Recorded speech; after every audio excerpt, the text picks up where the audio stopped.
The Titanic was a lot more horrifying than you thought, and was far worse than what you learned.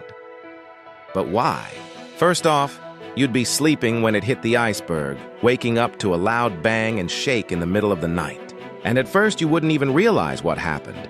Most people going back to sleep thinking nothing of it, when only 20 minutes later you would start to hear commotion in the halls. Being told to go to the top deck immediately, still in your night clothes, thinking it was some kind of drill. At this point, the crew knew the ship was going down, but you wouldn't even know it yet, only feeling a very slight tilt in the ship. On the top deck, they would try to keep you distracted by playing music while slowly releasing safety boats to prevent panic, where only women and children could escape first. But as time moved on, the tilting grew much worse, where people on the bottom deck would start to see water flowing through the halls and rooms, standing in a large crowd for over an hour waiting to hopefully get a lifeboat. But as the clock neared around 2 a.m., a slow realization would take place that there's not enough safety boats for everyone.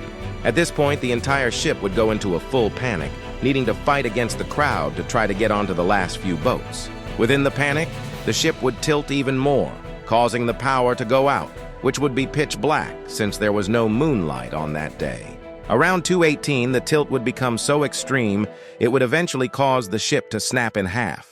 Many people flying off are being hit by debris, and if you somehow stayed on the ship, it was now rapidly sinking, where your only choice was to either dive into the pitch-black 28 degrees water, trying to find a lifeboat, or stay on the ship slowly being lowered into the water, freezing to death.